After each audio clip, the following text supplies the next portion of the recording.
I'd like to ask you all to put your hands up if you have had a moment like this.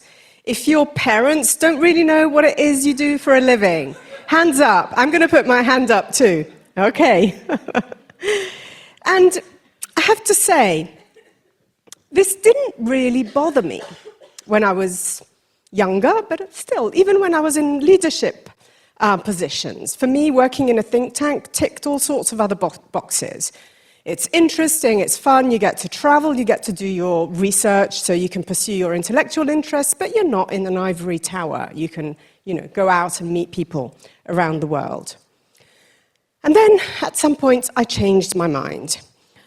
And I came to the understanding that think tanks really are a critical node between policymaking and the broader publics. And what I'd like to talk to you about today is what changed my mind and offer, a diagnosis of what the situation is today, and then perhaps a few ideas about what to do.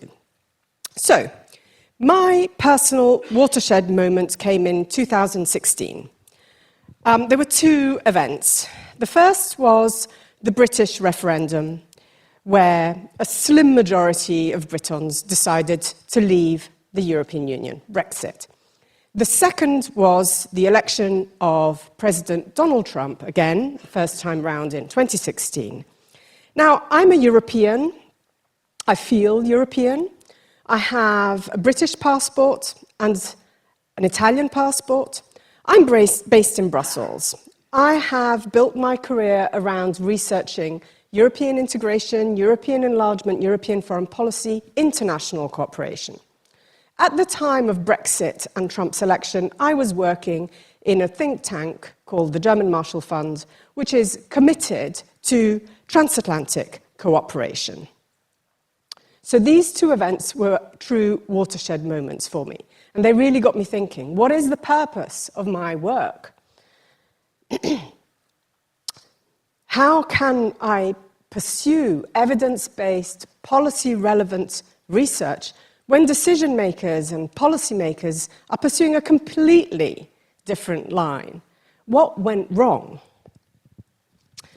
You might recall, and someone the other day mentioned Michael Gove, who was one of the Brexiteers, saying, people are fed up of experts.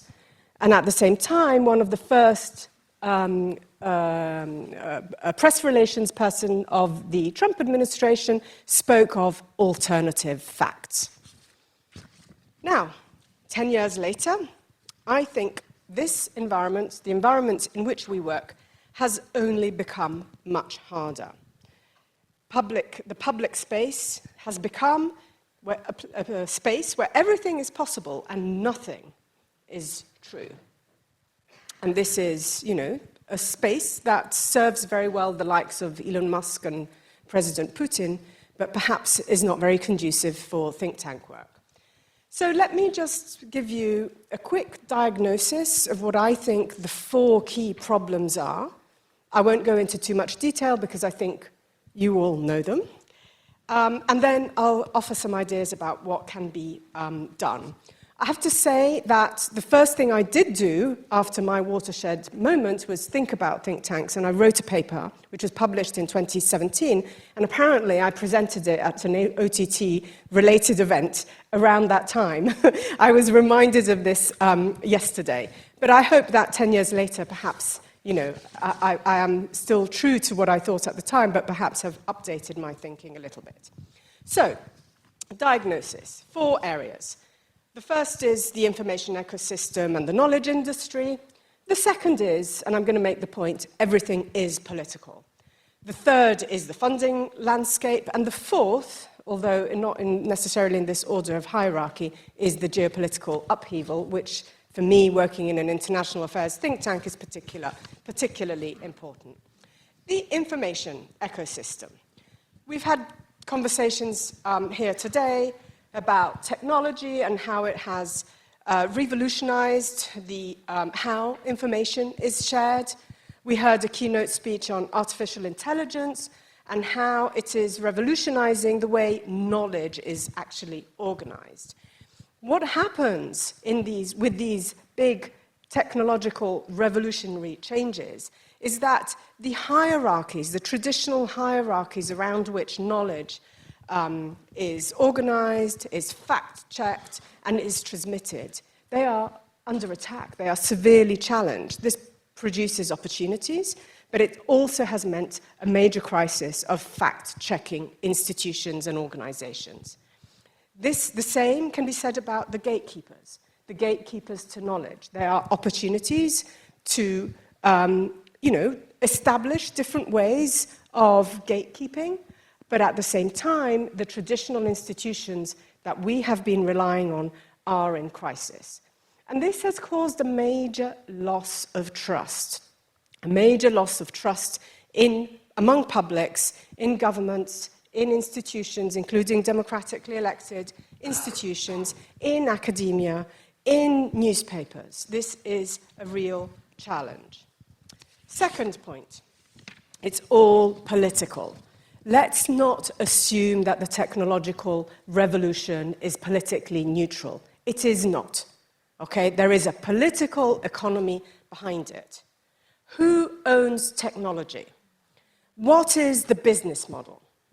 Anu Bradford wrote a book a couple of years ago called Digital Empires, and she outlines three empires: the US market-driven empire, the China state-driven empire, and the European one, which is human-centered and rights-based.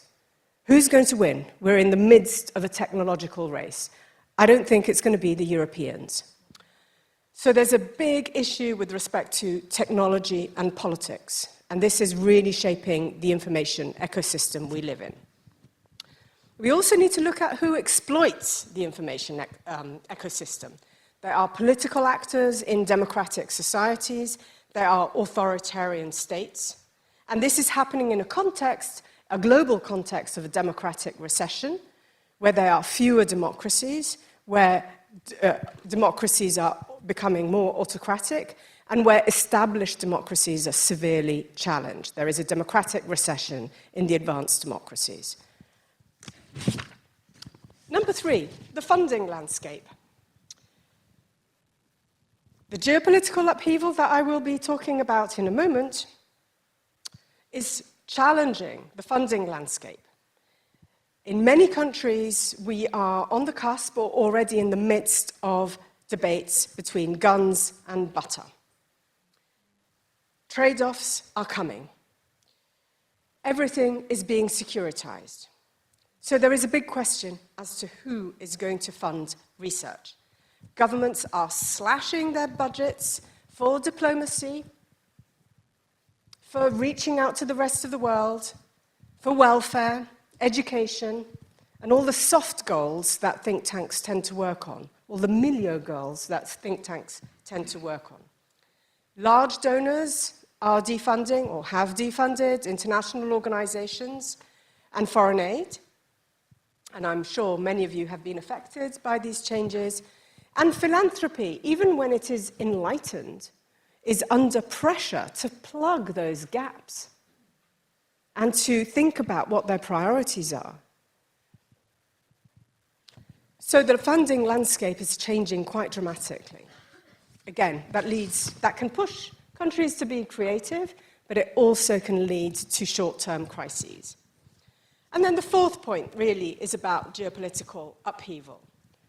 Humanity is heading towards three potential catastrophes: an arms race, an artificial intelligence race to the bottom, and a climate catastrophe. Against this background, we have three major conflicts in Ukraine, Gaza and the Middle East, Sudan, and not to speak of smaller conflicts that have been ongoing across the globe. For people like myself working in international affairs think tanks, this means that we are under pressure to provide 24/7 commentary at the expense sometimes of research, at the expense of more in-depth analysis. And even if we are just responding to 24/7 commentariat, how do we make sense of everything that is happening? we really need to pay much more attention to all the correlations between what is happening around the world and how it affects our domestic constituencies, how it affects all those challenges that every think tank is going through, like accessing funding, how it affects how societies think about trust in institutions. There's a whole set of questions and issues that think tanks need to address, and this is one of the places where these debates can be had.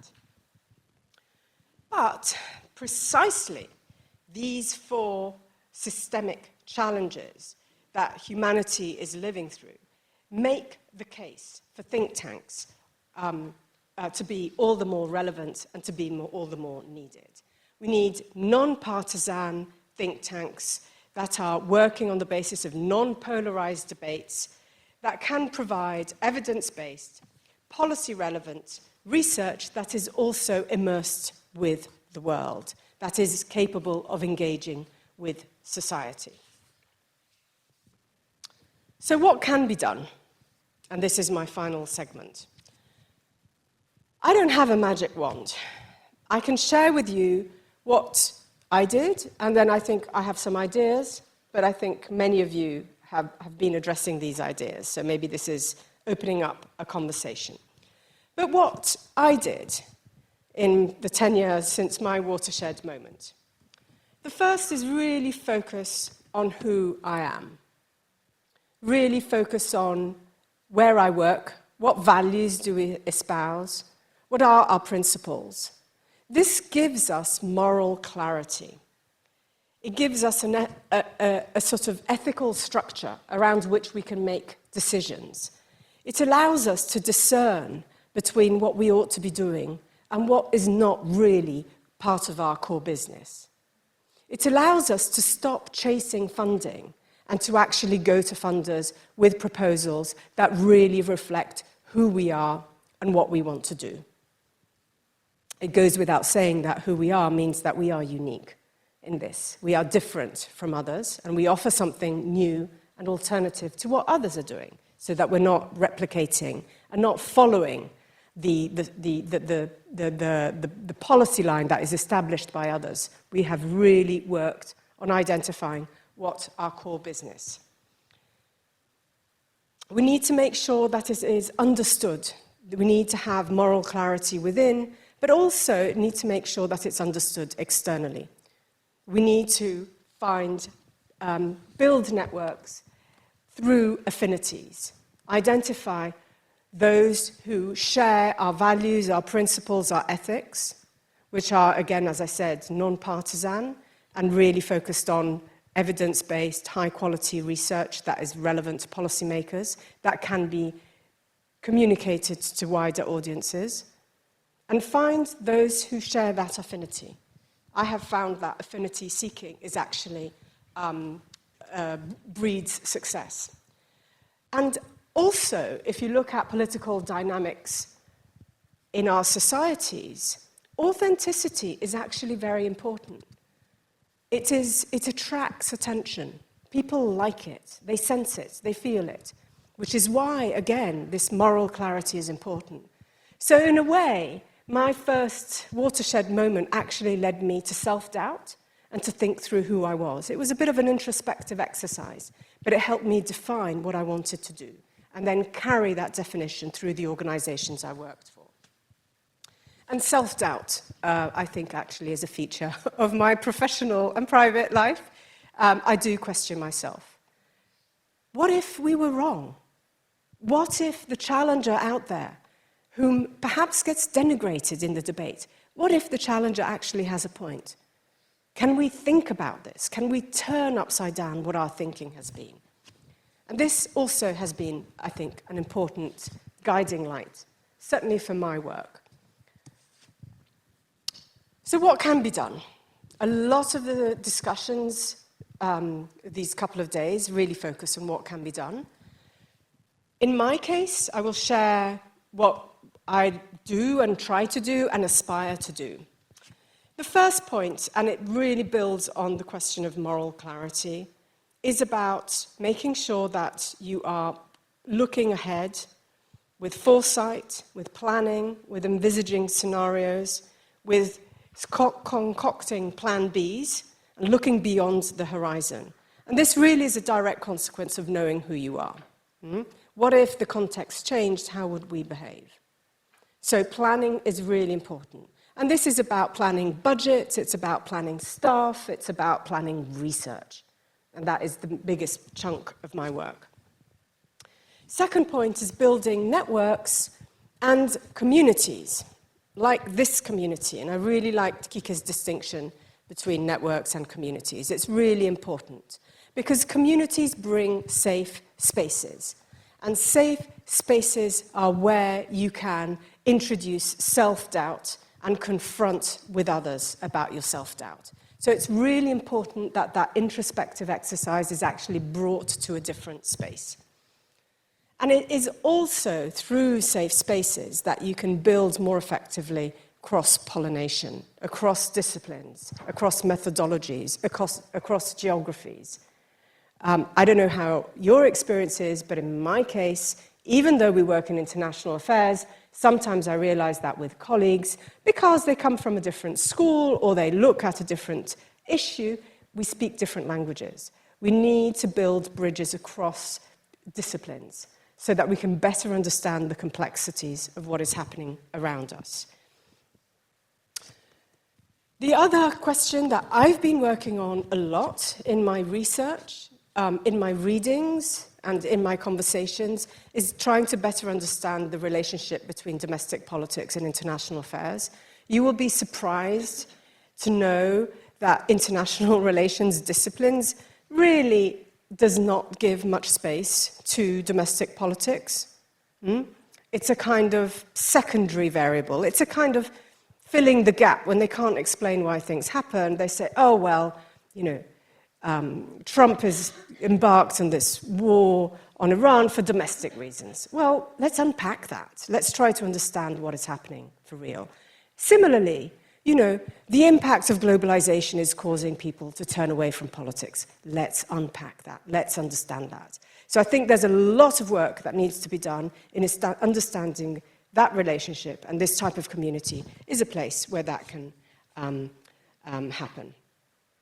And then engagement with others, confront with others. These are all things that really cultivate self-doubt and searching for alternatives. So I'm going to go back to where I started, my watershed moment of 2016. Working in a think tank is not just fun, interesting, it's a privilege, but it's also a responsibility. We have a very important responsibility to be a transmission belt between policymakers who are suffering cuts, under pressure. Everybody wants them to provide solutions. They don't necessarily have solutions.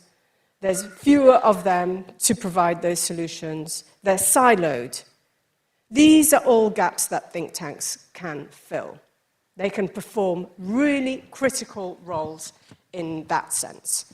But we also have a responsibility to engage with broader audiences, because we ought to speak the language. We ought to speak the non-jargon. We ought to be able to translate what is at the level of the policymakers to something that is understandable to broader audiences. We need to make an extra effort to move out of our comfort zone, abandon the alphabet soup of acronyms, and actually move into talking about politics and political choices and policy choices in an appropriate way that people can relate to.